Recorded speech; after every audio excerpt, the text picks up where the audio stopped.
क्या पीछे का कोई कुछ पूछना है आप लोगों को, डाउट्स वगैरह? बोलिए।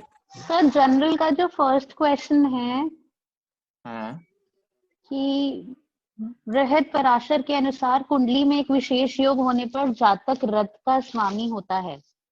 आधुनिक समय के संदर्भ में समझाएं, देश काल और पात्र का एक एक उदाहरण दे। देश काल पात्र का उदाहरण कैसे देंगे?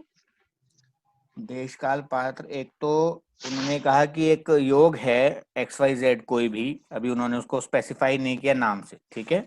हालांकि आपको पता होना चाहिए तो वो आप स्पेसिफाई कर लेने की जो बातें आती हैं उसके अंदर, लेकिन जैसा क्वेश्चन है तो हमें उसी के हिसाब से बात करनी है कि एक योग है जिसमें कि रथ या उसको जो है वाहन जो है बहुत उसको मिलेंगे, ठीक है। हाँ जी। तो जो आपको अभी तक योग बताए हैं, एक तो उसमें ढूंढिए जो आपको पंच महापुरुष योग और वो सब बताए हैं कि उनमें से किस योग से ऐसा मिलेगा, ठीक है। अब उसमें बात की गई है कि आधुनिक समय के संदर्भ में उसको समझाना है, ठीक है। यानी कि मॉडर्न टाइम्स, आज का जो करंट टाइम है उसके हिसाब से जो है उसका रिलेवेंस जो है हमारे को देना है, ठीक है। तो पहले के टाइम में जो रथ होते थे उसका आज के टाइम में रथ तो अब किसी के पास होते नहीं, हाथी घोड़े रथ तो अब कोई नहीं रखता ना, राइट। तो आज के रेफरेंस में उसका जो है क्या वर्कआउट होगा? कार वगैरह। हाँ जी, कार वगैरह, अपनी जो गाड़ी, अपने पर्सनल व्हीकल, कार। बिल्कुल एग्जैक्टली।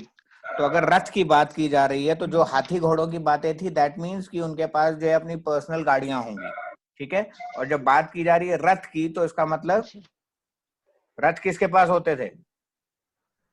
राजा महाराजा। एग्जैक्टली। तो आज के मॉडर्न रेलेवेंस क्या हो गई उसकी? महंगी वाली गाड़ियां। तो ये इसका मॉडर्न रेफरेंस हो गया। आज की रिलेवेंस के हिसाब से जो रथ की जो बात हुई, रथ मतलब उसके पास महंगी गाड़ियां होंगी। अब देश काल और पात्र क्यों कहा गया? कि देश की क्या कहानी है कि अगर आप इस मैटर में अगर आप जापान की बात करोगे तो वहां की गाड़ियों की टेक्नोलॉजी अलग है, इंडिया की अलग है, अमेरिका की अलग है। इंडिया के अंदर जो है 4 व्हीलर होना भी अपने आप में कई लोगों के लिए रथ के समान है, ठीक है। नॉर्मल चीज उसके लिए 2 व्हीलर है, राइट। लेकिन अगर आप यूएस में जाओगे तो गरीब से गरीब भी जो है वो गाड़ी चला रहा होता है, ठीक है। एक नॉर्मल चाहे सेकंड हैंड ही सही उसके पास 4 व्हीलर होता है। तो वहां पर वो उसके लिए नॉर्मल हाथी घोड़ा है, और रथ मतलब महंगी गाड़ी वहां पर, राइट। तो ये देश का डिफरेंशिएशन हो गया। अब अगर आप बात करोगे काल की, तो काल का डिफरेंशिएशन अपने आप में हो गया कि पहले हाथी घोड़े रथ होते थे, ठीक है। उसके बाद जब गाड़ियां आई तो कुछ लोगों के पास साइकिल थी, कुछ के पास, ज्यादातर के पास 2 व्हीलर था, कुछ के पास गाड़ियां आई। अब जो हल्की या जो फैमिली कार्स कहलाने लगी हैं कि जी सेंट्रो है और i10 है और मारुति है कि जो लोअर वर्जन हैं वो सब अब नॉर्मल लेवल पर आ गई हैं। जो महंगी गाड़ियां हैं फॉर्चून वर्चून वो सब अब रथ के कैटेगरी में आ गई। तो एक काल का फर्क आया। काल मतलब टाइम, समय का जो डिफरेंशिएशन बना, राइट। और ऐसे ही अगर इसमें हम बात करेंगे पात्र की, तो अगर हम पात्र की बात करें तो पात्र की बात में क्या रहेगा कि अगर हम धीरूभाई अंबानी की बात करें तो क्या उसके लिए जो है मारुति कोई वैल्यू रखती है? रथ का लेवल रखेगी क्या वो? वहां पर फॉर्चूनर भी जो है नॉर्मल गाड़ी रहेगी, वहां पे बात होगी हमर की, है ना, रोल्स रॉयस की, ठीक है। तो पात्र में ये लेवल बढ़ गया कि एक आम आदमी के लिए फॉर्चूनर भी रथ है, ठीक है। लेकिन एक रिलायंस ग्रुप के या टाटाज के लिए, या अगर हम उन घरानों की बातें कर रहे हैं तो वहां पर फॉर्चूनर नॉर्मल चीज हो गई, वहां के लिए हमर और रोल्स रॉयस और जगुआर गाड़ियां जो है रथ कहलाएंगी, ठीक है ना। तो आप किसकी कुंडली देख रहे हो, किसके बारे में बात कर रहे हो, तो इसीलिए बार बार कई बार मैंने भी जो जिक्र किया कि देशकाल पात्र का याद रखना जरूरी है। आपके पास कोई बहुत बड़ा बिजनेसमैन आए और आप उसमें देखो कि भाई इसके पास रथ होंगे और उसको कहोगे जी आपको तो मारुति 800 मिलेगी, आपको उसमें घूमोगे आप तो हंसेगा, isn't it? तो वहां पे रथ देखने का मतलब है आप उससे बात करोगे कि जी आपको इतना पैसा आएगा कि आप जगुआर और हमर खरीद सकोगे, ठीक है। कोई आम आदमी आएगा, स्कूटर पे आ रहा है और आम आदमी है, उसको आप कह सकते हो कि हाँ जी आप 4 व्हीलर पे चले जाओगे, ठीक है। तो समझ में आ गया। तो एक तो रथ का जो है मॉडर्न रिलेवेंस जो है उसके हमने बात करनी है, और देश काल पात्र में तीनों का ही एक हमने एग्जांपल दे दिया। तो यहाँ पे मैंने गाड़ियों के लिए बात करी है, गाड़ियों की मॉडल्स को लेकर के उसे डिफाइन कर दिया, ठीक है। क्लियर हो गया? चलिए, अब चूंकि तीनों लोग आप भी यहाँ मौजूद हो, तो फल दीपिका के अंदर जो है ये कुछ पॉइंट्स या कुछ चीजें हैं, इनको आप नोट डाउन कर लीजिए। 9 चैप्टर्स जो हैं, इसके फर्स्ट 9 चैप्टर्स जो हैं उनको आपको रीड करना है वैसे, जिसमें से कि 7th चैप्टर तक, 4th को छोड़ दीजिए इसमें बस, ठीक है। तो 1st, 2nd, 3rd, 5th, 6th, 7th ये तो जरूर कर लीजिए, और 8th, 9th भी कर लें तो बहुत अच्छा है, आपको आगे प्रेडिक्टिव में और उन सब चीजों में हेल्प होगी। हालांकि अगर इसमें से कुछ श्लोक जो आपको इजी लगे, जो आपको लगे कि हाँ ये चीजें, ये टॉपिक जो है हमें पढ़ाए गए हैं और ये इसका इजी जो है एक श्लोक है, तो भाई हम इसको याद कर लें, आप अगर उसे कर सकते हैं तो कर लीजिएगा। तो षोडश वर्ग की जो है अब हम बात करेंगे। अभी तक अगर हम देखें तो हम लोगों ने जो है कौन कौन से वर्ग वगैरह जो है वो सब हम लोगों ने कर लिए हैं, जो इसको जन्म कुंडली कहते हैं, या जो उसको हमने D1 भी कहा। कल जो है मैंने उसमें आपको लिख करके बताया था कि भाई क्या क्या जो हैं उसके नाम और वो सारी चीजें होती हैं उसकी। तो षोडश वर्ग के 4 पार्ट्स हैं। तो षोडश वर्ग का मतलब हो गया 16, ठीक है। इसमें से 6 जो फर्स्ट 6 हैं उनको हम षडवर्ग में मानते हैं। कौन कौन से हैं वो? लग्न, यानी कि वो कुंडली जो हम बना चुके हैं, लग्न कुंडली हम लोग बना चुके हैं, राइट।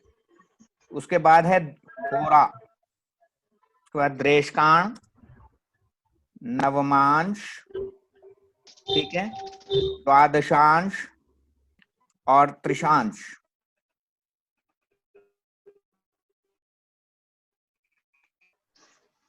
अगर आप इनकी गिनती की बात करें तो जो होरा है इसको हम लोग D1 भी बोलते हैं। D1 इज लग्न कुंडली या जन्म कुंडली, जिसको हम कह रहे हैं दैट इज D1, ठीक है। होरा है D2, ठीक है। द्रेशकाण होता है D3, नवांश होता है D9, द्वादशांश होता है D12 और त्रिशांश होता है D30। तो सप्तवर्ग के अंदर क्या होता है कि जो ऊपर के जो 6 हैं उनको तो इंक्लूड किया ही किया जाता है, साथ में सप्तमांश जो है इसमें ऐड कर दिया जाता है। सप्तमांश मींस D7। नेक्स्ट है दशवर्ग। तो जैसे दशवर्ग नाम है तो इसमें अगेन 10 पीस होंगे, तो 7 तो पहले से ही हम देख चुके हैं सप्तवर्ग तक, ठीक है। उसके अलावा इसमें हम लोग जोड़ते हैं दशमांश यानी कि D10। उसके बाद इसके हम जोड़ते हैं षोडशांश।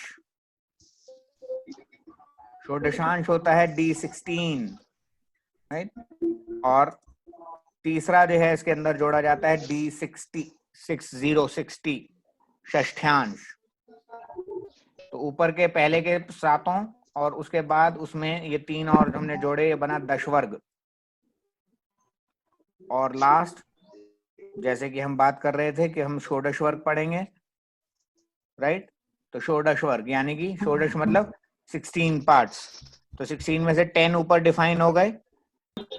इसके अलावा जो है इसमें 6 पार्ट और आएंगे, तो इनके नाम, एक पहला है चतुर्थांश, इसको तुर्यांश भी बोलते हैं, इसके 2 नाम हैं। ये र की मात्रा के साथ जो है बिंदी भी है, मैं इसको आगे लगा रहा हूं, पर ये एक्चुअली र की बिंदी के साथ आएगा, ये ध्यान रखिएगा। इसमें नेक्स्ट है हमारा विषांश। विषांश मतलब D20। इससे नेक्स्ट है चतुर्विशांश, दैट इज D24। नेक्स्ट है सप्तविशांश, इसके दो नाम हैं, एक इसका नाम है चत्तेरियांश, इसको कहते हैं खविदांश।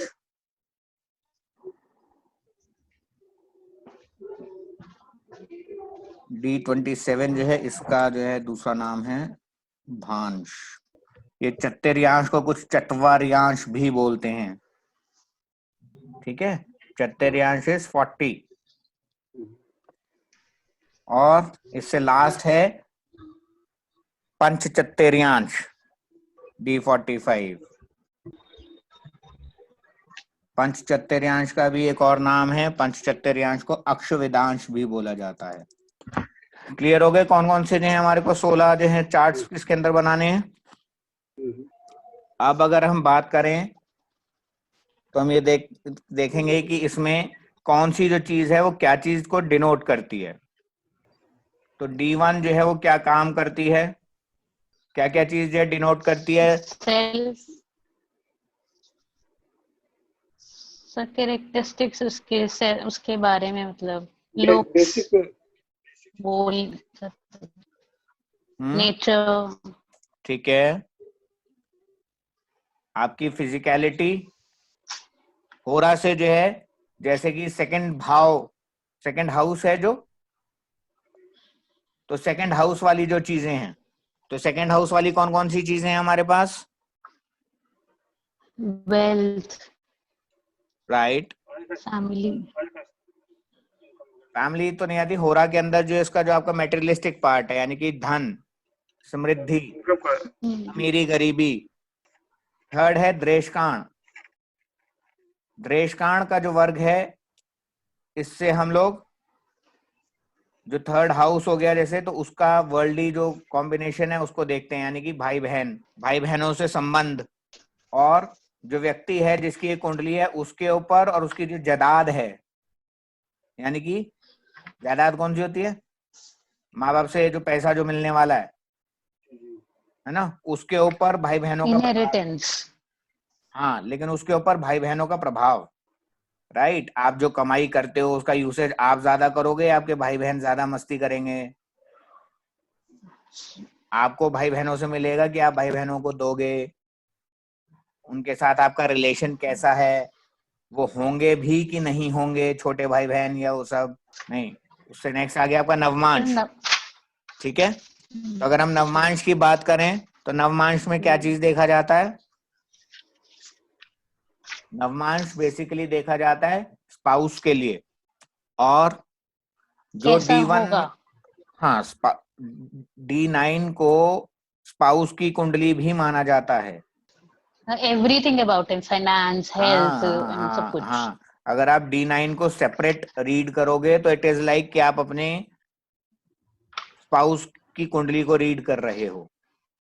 इसके अलावा D9 को D1 की पावर माना जाता है, यानी कि जितने भी ग्रह हैं आपके 9 के 9 ग्रह हैं, उनका एक्चुअल बलाबल कितना है, वे एक्चुअली कितना पावरफुल हैं अपने रिजल्ट्स को देने के लिए, ये चीज देखी जाती है D9 से।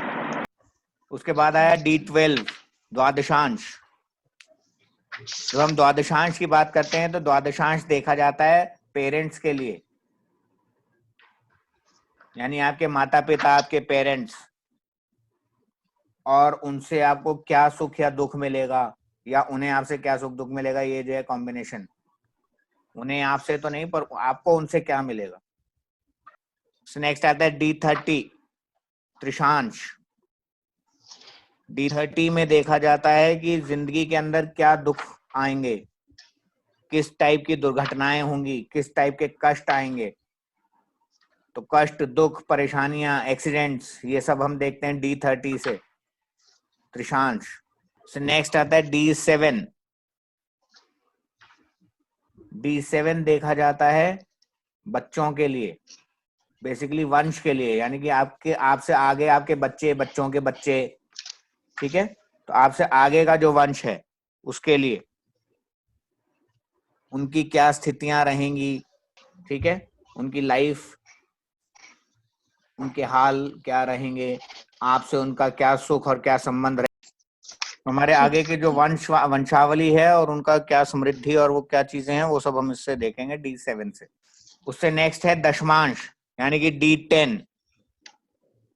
D10 देखा जाता है आपका कार्य क्षेत्र, आपके कर्म, आपका करियर, जीवन में जो है लाइफ में आप कहाँ तक पहुंच रहे हो, आपको क्या सम्मान मिलेगा, क्या यश मिलेगा, क्या अपयश मिलेगा, आपके करियर में, जॉब में, बिजनेस में आपको क्या सफलताएं मिल सकती हैं।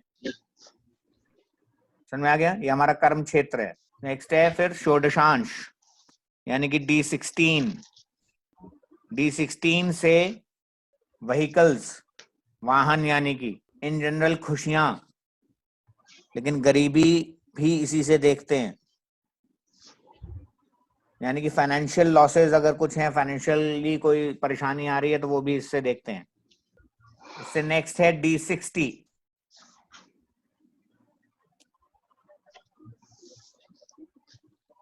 D60 यानी कि षष्ठ्यांश। D60 में हम जनरल लाइफ देखते हैं, यानी कि लाइफ के अंदर किसी की, जातक की जिंदगी के अंदर इन जनरल क्या चीजें अच्छी, क्या बुरा होने वाला है। अच्छा बुरा इन जनरल की जब हम बात करते हैं तो हम देखते हैं D60 के थ्रू। एक्सरे है या एकमात्र वर्ग है जो जुड़वा बच्चों के बीच अलग अलग होता है।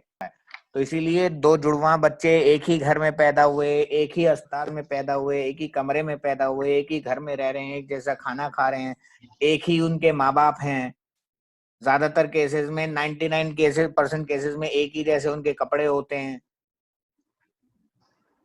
होता है ना ऐसा। फिर भी दोनों की जो लाइफ है वो अलग अलग जाती है, दोनों की उपलब्धियां अलग अलग होती हैं, राइट। वो फर्क कैसे पता चलेगा? वो फर्क पता चलता है हमें D60 से, षष्ठ्यांश, जो हमें बताता है लाइफ की जनरल अच्छाई बुराई, सुख दुख जो है वो जनरली क्या रहेंगे। और ये बच्चों का, जुड़वा बच्चों का चेंज हो जाता है। जुड़वा बच्चों के लिए आप D60 देख रहे हैं, तो देखिए जब प्लैनेटरी पोजीशंस हैं, कुछ मिनटों के अंतर होने के बाद भी बहुत सारे प्लैनेट्स में चेंजेस आ सकते हैं।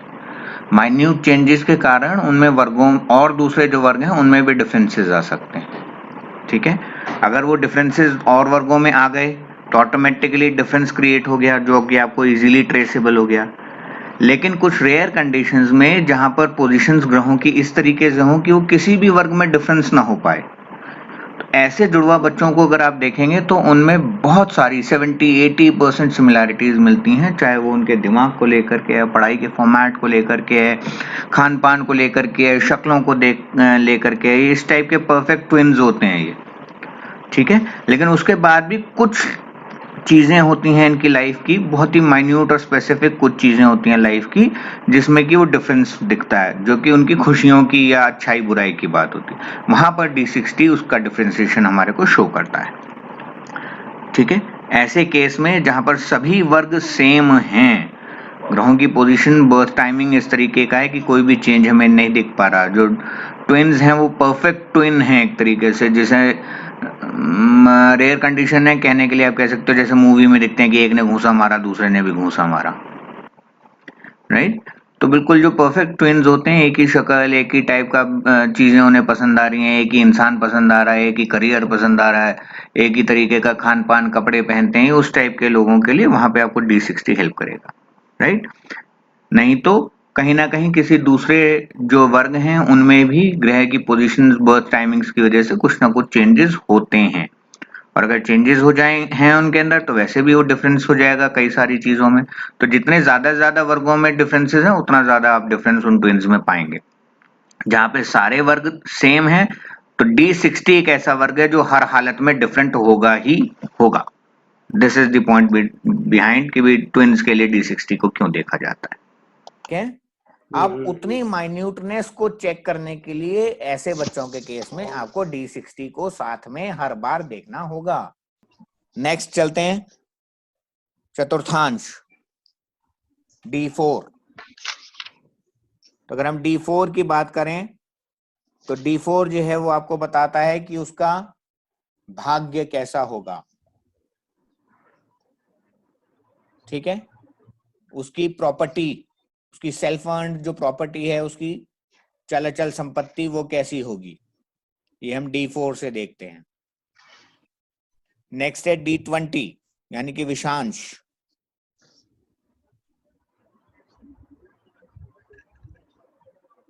विषांश से हम देखते हैं कि कोई भी व्यक्ति जो है वो धार्मिक कितना है, कितनी पूजा पाठ जो है वो करेगा, ठीक है, रिलीजियस फिलॉसफीज जो है इसके अंदर कितनी ज्यादा जो है वो अप्लाइड है, एम्बेडेड है उसके अंदर। नेक्स्ट है D24 यानी कि चतुर्विषांश। चतुर्विषांश से हम लोग देखते हैं किसी भी व्यक्ति की नॉलेज, उसकी एजुकेशन। उसके बाद है D27। D27 किस चीज के लिए देखेंगे? D27 से जो है हम लोग देखते हैं उसकी पावर, मेनली फिजिकल पावर, लेकिन मेंटल पावर नहीं, वो तो आपका चला गया लग्न में, ठीक है। किसी की पॉलिटिकल पावर होती है या कुछ ऐसे, उससे मतलब नहीं, जनरली शक्ति का जो है इसको वो कहा जाता है। बाकी power in general yes use करते हैं इसको साथ में, ठीक है, लेकिन मेनली फॉर फिजिकल पावर। चलिए, इससे नेक्स्ट इज चत्तेरियांश या खवेदांश भी जिसको कहा गया, D40। इससे हम लोग क्या देखते हैं? इससे लाइफ के अंदर शुभता और अशुभता देखी जाती है।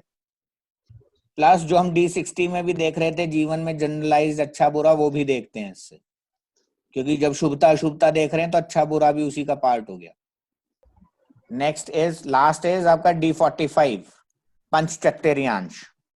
ये भी अगेन आपका जो है सेम वही अच्छा बुरा के लिए, जो लास्ट के जो यानी कि जो हाईएस्ट जो तीन जो आपके होते हैं D40, D45, D60, ये तीनों ही जो है आपका लाइफ की गुड्स एंड बैड्स देखने के लिए हैं, ठीक है। जब इनका यूसेज सिखाएंगे हम लोग आगे प्रेडिक्टिव पार्ट के उसमें, तब इनमें क्या डिफरेंशिएशंस हैं वो तब उस समय बताए जाएंगे।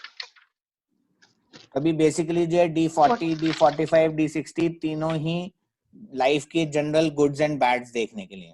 D40 के केस में जो है वो शुभता अशुभता वाले फॉर्म पर है। D60 के केस में जो है वो D9 के साथ उसकी अटैचमेंट की जाती है।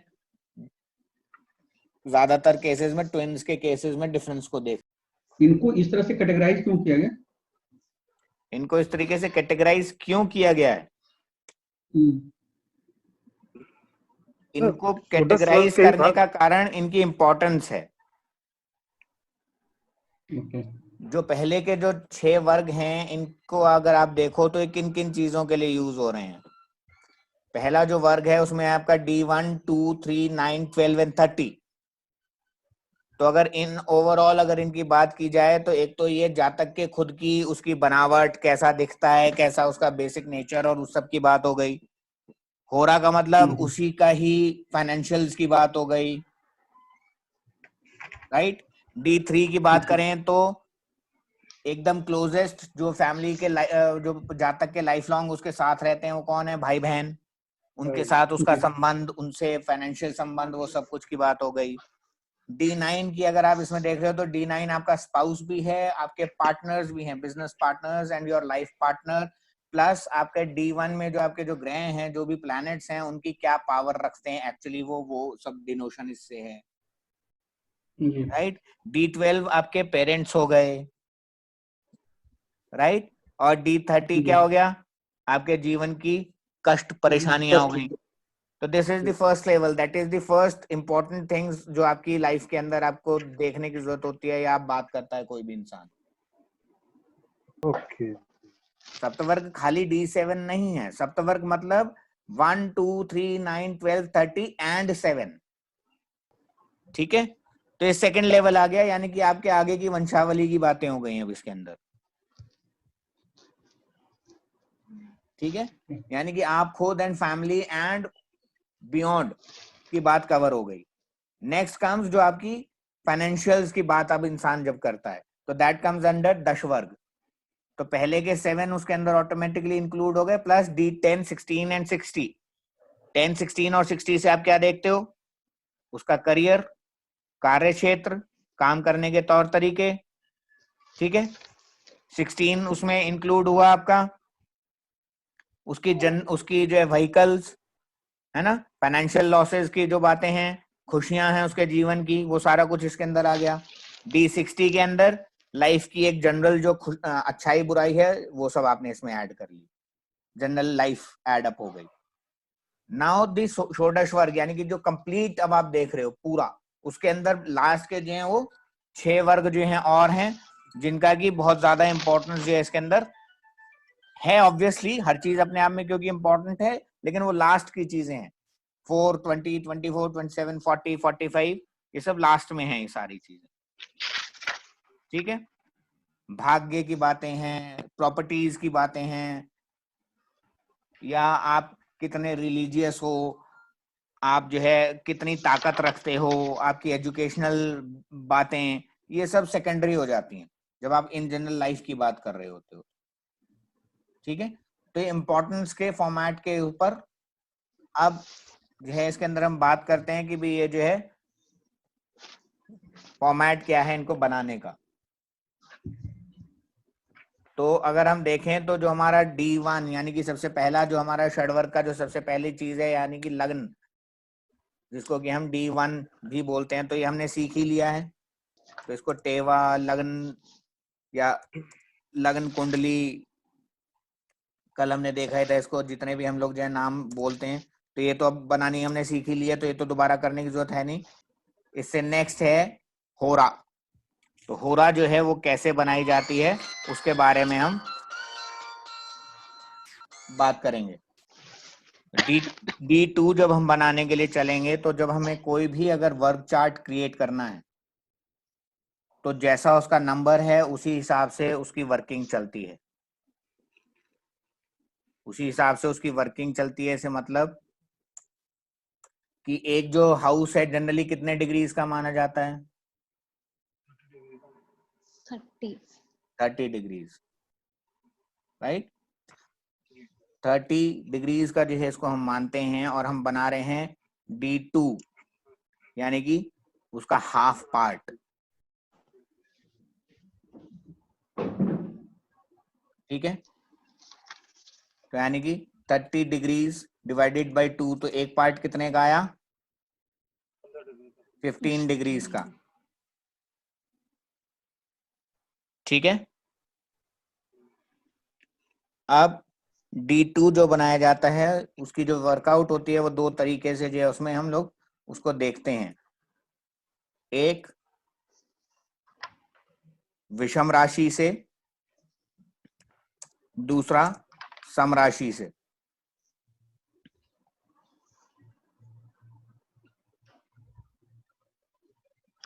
ठीक है, इस तरीके का जो है इसका चार्ट बनता है।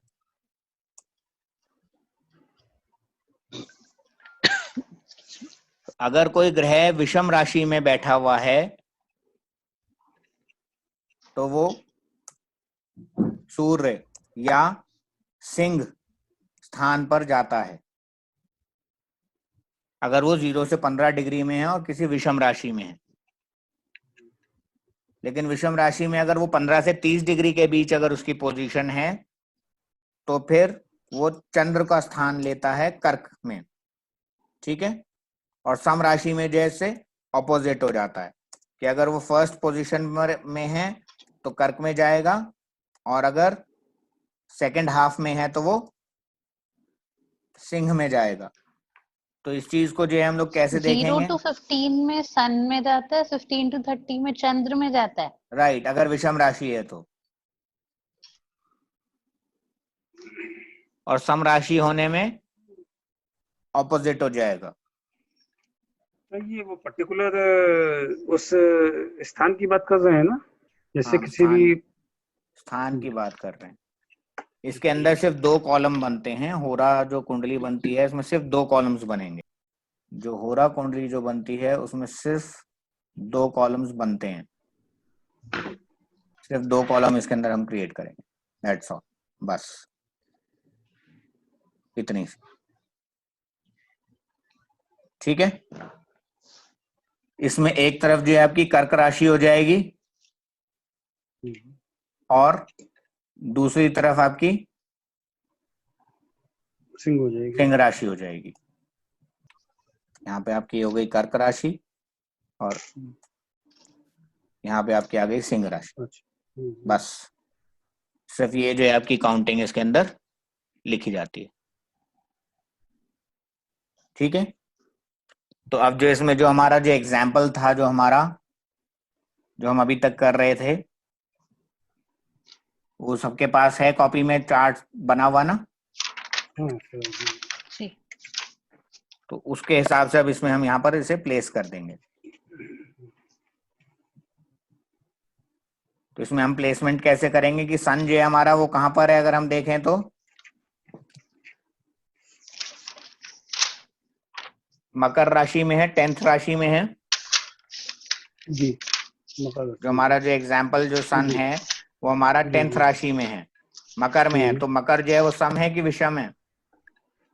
मकर से सम राशि हो गई, सम राशि हो गई जी। ठीक है, तो उससे भी पहले जो है हम सबसे पहले इसमें साथ में हम लोग असेंडेंट को साथ में अटैच करते हैं। तो अगर हम असेंडेंट की सर बात एक बार करें, सम और विषम का मतलब बता दो। सम मतलब इवन, विषम भूल मतलब गई। Odd. This is odd and even. ठीक है, इसमें हमारा असेंडेंट जो है हमारे एग्जाम्पल के अंदर वो कितना था? हमारा असेंडेंट था 4 साइन पास 2 15 28, है ना? तो इसमें हम असेंडेंट को भी हमारे साथ लेंगे। Ascendant was 4 sign pass and 2 degree 15 minutes and 28। ठीक है, तो सबसे पहले इसमें हम असेंडेंट को बिठाएंगे। तो असेंडेंट हमारा कहां पर है? सिंह लग्न। तो ऑड हो गया, ऑड हो गया और 2 डिग्री का है। तो ऑड है, विषम है, तो इस पहले पार्ट में आ गया। ठीक है, तो कहां जाएगा ये? सूर्य या सिंह में। ठीक है, तो लग्न जो है, जो हमारा जो असेंडेंट होता है उसको हम कैसे बताते हैं, कैसे डिनोट करते हैं? आपको लाइन जो बताया था ना, डबल लाइन खींच दी जाती है उसके अंदर, जी, है ना? तो ये इस तरीके से आप ये डबल लाइन खींच देंगे। तो होरा जो आपका जो वर्ग बना, इसका असेंडेंट कौन हो गया? सिंह। ठीक है, तो ये इसका असेंडेंट बन गया। अब सन जो है वो हमारा मकर राशि में है 26 डिग्री, यानी कि मकर राशि मतलब इवन राशि, सम राशि में 26 डिग्रीज। तो कहां पर गया? सूर्य सिंह में, है ना? तो सन आपका कहां पे आएगा? यहां पर, इस वाले कॉलम में हम सन लिख देंगे। ठीक है, नेक्स्ट कम्स मून। मून कहां है हमारा? कर्क राशि में, 3 साइन पास कर्क राशि में। कर्क राशि मतलब इवन राशि, इवन। ठीक है, और कितने डिग्रीज का है ये? 29 डिग्रीज का। तो सम राशि एंड 29 डिग्रीज कहां पे आया? सिंह में। तो यानी कि मून भी यहीं पे प्लेस हो जाएगा। ठीक है, देन कम्स बुध, कुंभ राशि, यानी कि ऑड राशि और 14 डिग्री। तो ऑड राशि 14 डिग्री, ये भी सिंह में गया, यानी कि बुध भी यहीं पर आ गया। ठीक है, next comes Mangal. Mangal is धनु में और 1 डिग्री का। धनु मतलब विषम, ऑड राशि और 1 डिग्री, यानी कि अगेन सिंह में, यानी कि मंगल भी यहीं पर आ गया। ठीक है, देन कम्स गुरु, जुपिटर, धनु में 21 डिग्री। सो दैट इज धनु मतलब विषम राशि, ऑड राशि और 21 degree. So this one goes to कर्क, यानी कि जुपिटर जो है वो यहां पर आएगा, इस जगह पे आया। जुपिटर 4 वाले कॉलम में अभी तक हमारे पास सिर्फ जुपिटर आया, इससे पहले सारे जो हैं वो सन में हैं, ठीक है, सिंह राशि में है वो सारे। नेक्स्ट कम शुक्र, शुक्र है आपका मीन में 7 डिग्रीज, मीन मतलब इवन राशि एंड 7 डिग्रीज, तो ये भी कर्क में चला गया, ठीक है। नेक्स्ट कम शनि, ये है आपका मकर, यानी कि इवन राशि और 1 डिग्री, तो इवन राशि and 1 degree, this one also goes to कर्क, ठीक है। नाउ कम्स राहु, राहु आपका ऑड राशि में 12 डिग्री, तो ऑड राशि में 12 degree, this one goes to सिंह, और केतु भी अगेन सिंह में। तो अगर हम देखें तो हमारा गुरु शुक्र और शनि तो हैं कर्क वाले कॉलम में, और बाकी टोटल सारे प्लैनेट्स हैं हमारे सिंह वाले कॉलम में। बना लिया ये चार्ट सबने अपनी अपनी कॉपी पर? जी जी ठीक है। तो होरा से जो है हम लोग क्या चीज देखते हैं, उससे हम लोग प्रॉपर्टी देखते हैं, और सॉरी पैसा देखते हैं, फाइनेंशियल्स देखते हैं, है ना। तो इसमें फाइनेंशियल्स हैं कि नहीं है, तो इसीलिए सिर्फ 2 पार्ट में उसको बांटा गया, एक है चंद्रमा का पार्ट, रात्रि पार्ट, एक है दिन का सूर्य का पार्ट, राइट। अब इनमें से जो जो ग्रह दिन बली हैं वो अगर सूर्य के हिस्से में हैं तो वो पावरफुल हो गए फाइनेंसेस देने के लिए, और अगर दिन बली ग्रह जो है वो चंद्रमा के साथ चले गए तो ऑपोजिट में चले गए, कमजोर हो गए। सिमिलरली अगर रात्रि बली जो ग्रह हैं अगर वो चंद्रमा के साथ बैठे हैं तो वो पावरफुल हो गए, और अगर वो सूर्य के साथ चले गए तो वो कमजोर हो जाएंगे। क्लियर हो गया? तो किसकी, हर एक की कुंडली में जो ग्रह हैं उनके जो कॉम्बिनेशंस बन रहे हैं D1 के अंदर, उसमें उन ग्रहों के वो पास फाइनेंसेस को लेकर के कितनी पावर, तो ये जो है कुछ क्लैरिटी आई है अभी इसके अंदर। अपनी अपनी कॉपी में चार्ट्स बनाए हैं सबने, कुछ क्लैरिटी आई इसमें? थोड़ी थोड़ी सा। इसमें अगर हम देखें तो इसमें हमारा असेंडेंट जो है वो सूर्य बना, राइट, सिंह राशि हमारी जो है इसमें असेंडेंट हो गई, और 3 प्लैनेट्स गुरु शुक्र और शनि, ये तीनों जो हैं वो इस पार्ट में हैं, कर्क वाले पार्ट में, और बाकी सारे प्लैनेट्स जो हैं वो इधर वाले पार्ट में। ये जो प्लैनेटरी अब आपको जो पोजीशंस और जो डिफरेंसेस दिखाई देंगे, इससे आपको पता चलेगा कि एक्चुअली में क्या पावर जो है कौन सा ग्रह किस मैटर में रखता है। अब बात करते हैं इससे नेक्स्ट वर्ग की।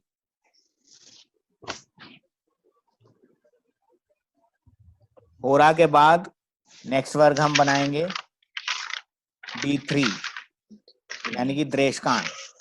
तो जैसे अभी तक हमने बात की थी कि अगर हम इसमें D3 है अगर ये, तो 30 डिग्रीज की जो हम बात कर रहे थे उसको हमने 3 से डिवाइड किया, आंसर विल बी 10 डिग्रीज, ठीक है। यानी कि जो पार्ट्स जो बनेंगे वो 10-10 डिग्री के। हमने बनाया इसमें राहु आवाज क्लियर नहीं है, माइक को पास लाइए। हेलो, यस हाँ आवाज आ रही? हाँ, अब मैं ये क्लियर। पूछ रहा हूँ कि जो इसमें बनाया हमने हो रहा, इसमें राहु और केतु दोनों एक ही स्थान पे आ गए, मतलब दोनों ही सिंह राशि में आ गए। हमेशा एक ही स्थान पर रहेंगे दोनों। हाँ वो आएंगे आएंगे हमेशा एक तक। तो इसका प्रेडिक्शन किस तरह से करेंगे? जैसे वो जब आपने बोला ना, प्रेडिक्टिव में जाएंगे तब की बातें हैं। अभी इन वर्गों को बनाना सीख लीजिए। इसकी जो प्रेडिक्टिव है वो भी आपके सिलेबस में भी नहीं है, और वो काफी आगे की चीजें हैं वो। जब आप प्रेडिक्टिव में जाओगे तो प्रेडिक्टिव में सबसे पहले D1 को पढ़ना सिखाया जाएगा, ठीक है। उसके बाद जब हम स्पेसिफिकेशंस की तरफ चलेंगे तब जो है आपके पास ये चीजें आएंगी कि इसमें हमारे को जो है किस चीज के ऊपर आगे चलना है, ठीक है। तो वो जो है आपका सेकंड जो सेमेस्टर है उसमें जो है ये वर्गों के यूसेज को जो है हम बात करेंगे। उसमें पूरा का पूरा एक सब्जेक्ट ही जो है आपका वर्गों के यूसेज के लिए, ठीक है। अभी यहाँ पे जो है आपको लग्न पढ़ना है या फिर एक भाव और राशि के कॉम्बिनेशन को पढ़ना जो है वो आपको, जैसे मैडम ने बताया, वो सारी चीजें अभी आपको बताई गई है ना। या सिंगल सिंगल ग्रह की जो है किस भाव में किस राशि में वो मौजूद है, उसका कॉम्बिनेशन भी आपको बता रहे हैं। क्योंकि जब आप वर्ग पढ़ते हो तो उसके लिए पहले आपको D1 पढ़ना आना चाहिए, ठीक है। बिना D1 पढ़े अगर आप वर्ग पढ़ोगे तो गलतियां कर बैठोगे। तो दृष्टिकांड में अगर हम देखें तो ये जो है 10-10 डिग्री के जो है इसके पार्ट्स जो है बन रहे हैं। इसमें जो इसकी जो फॉर्मुलेशन है वो ये होती है कि जो पहला दृष्टिकांड है, पहला दृष्टिकांड कौन सा हुआ, 0 डिग्री से 10 डिग्री तक, ठीक है। ये स्वयं राशि में ही रहता है, ठीक है। जो दूसरा पार्ट है, दूसरा पार्ट हो गया आपका 10 डिग्री से 20 डिग्री, ये स्वयं से पंचम राशि में जाता है,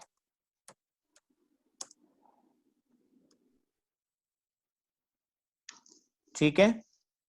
और जो तीसरा जो दृष्टिकांड होता है, जो इसका जो तीसरा जो पार्ट है, तो तीसरा पार्ट हो गया हमारा 20 डिग्री से 30 डिग्री, राइट। ये अपने से 9वें स्थान में जाता है, अपने से 9वीं राशि में। तो इसको जो है हम बनाने की कोशिश करें तो D2 छोड़ करके बाकी जितने भी कुंडलियां जो हैं वो यही प्रॉपर कुंडली डिजाइन में ही बनती हैं, ठीक है। तो इसमें जो है हम लोग इसको वर्क बनाने की कोशिश करेंगे। तो इसमें हमारा असेंडेंट जो है वो कहां पर है, हमारा सिंह राशि में है, ठीक है। लग्न जो है हमारा वो सिंह राशि का है। अब इसकी डिग्रीज देखें, 2 डिग्री 15 मिनट 28 सेकेंड। तो 2 डिग्री 15 मिनट कौन से पार्ट में आई, पहले में, दूसरे में, तीसरे में, फर्स्ट में आ गई, राइट। तो फर्स्ट पार्ट जो है वो कहां पे रहेगा, फॉर्मूला क्या कहता है, स्वयं राशि में, यानी कि जहां पर है वो वहीं पे ही रहना है। तो लग्न हमारा कहां पर है, सिंह राशि में। तो D3 के अंदर लग्न कहां पर रहेगा, सेम राशि में, यानी कि सिंह राशि में ही हमारा लग्न रहेगा, राइट। तो D3 में जो हमारा जो चार्ट बना, उसकी जो लग्न जो बनी वो हमारी क्या बन गई, सेम वही जो हमारी D1 में थी, लगन चार्ट की, लगन चार्ट और D3 की जो लगन है वो दोनों सेम हो गई।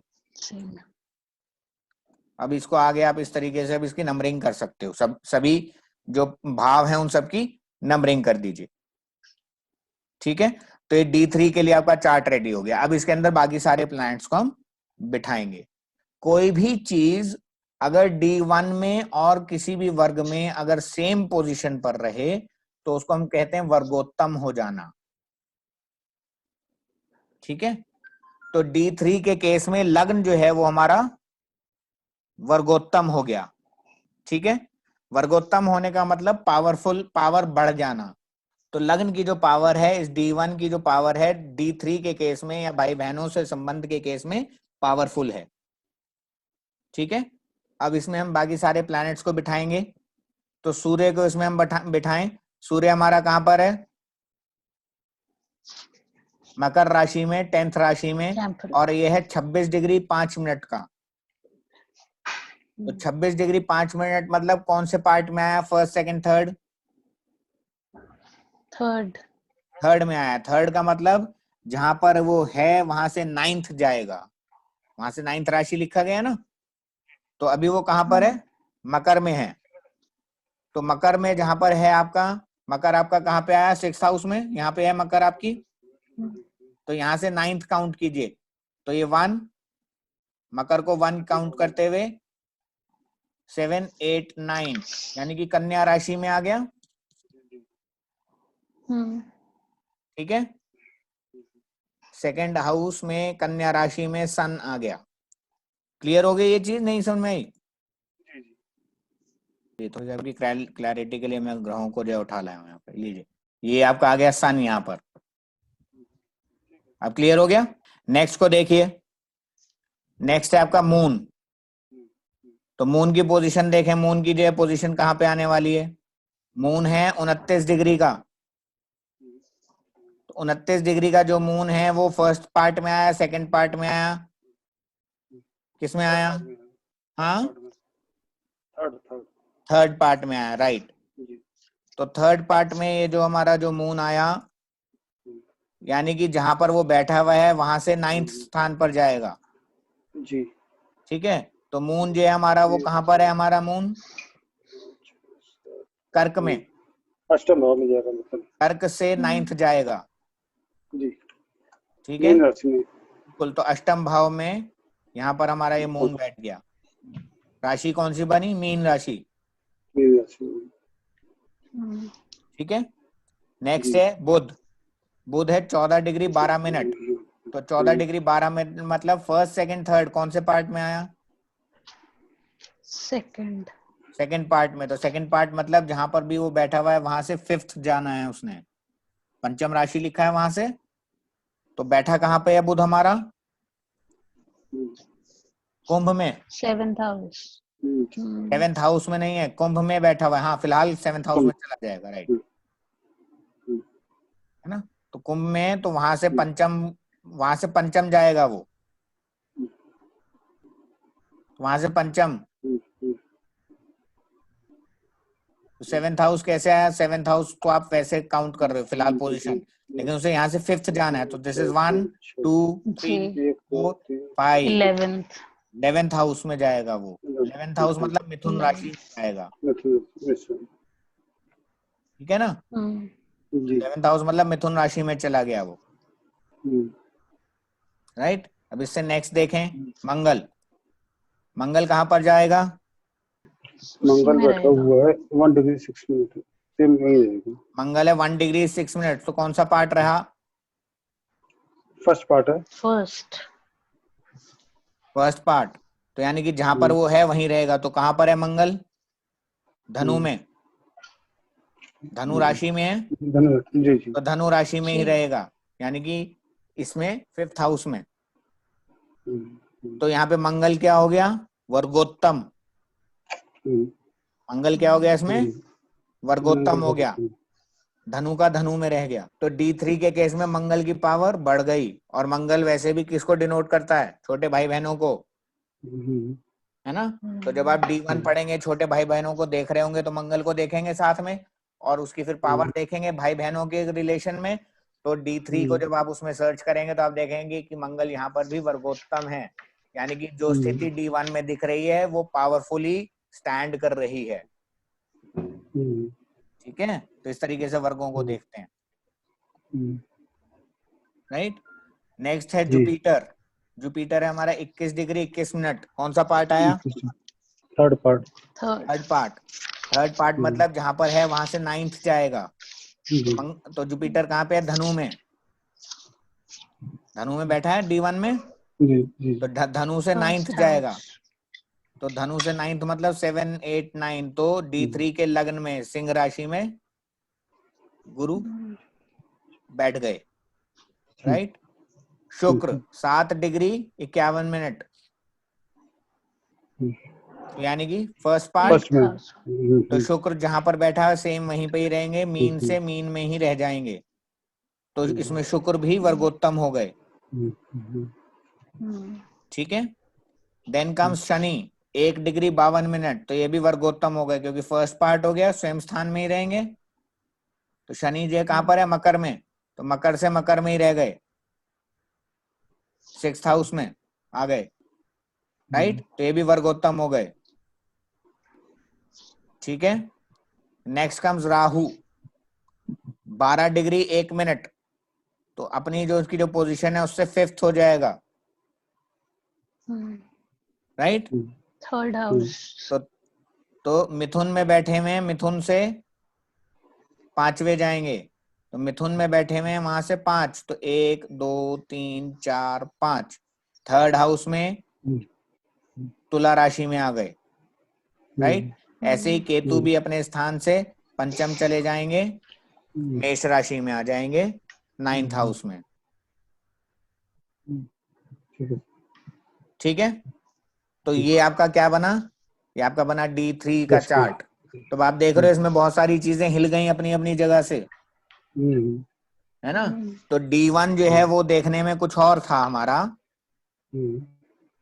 और D3 क्या बन के आया दिखाई दे रहा है।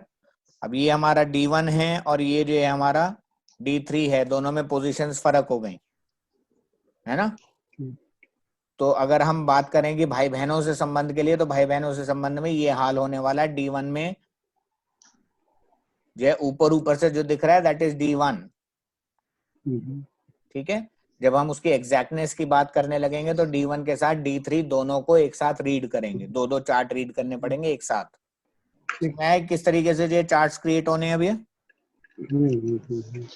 ठीक है। तो कल जो है कंटिन्यूअस फिर इसी को जो है आगे बढ़ाएंगे, कंटिन्यूटी में हमारे को ये सारे चार्ट्स जो है क्रिएट करने हैं।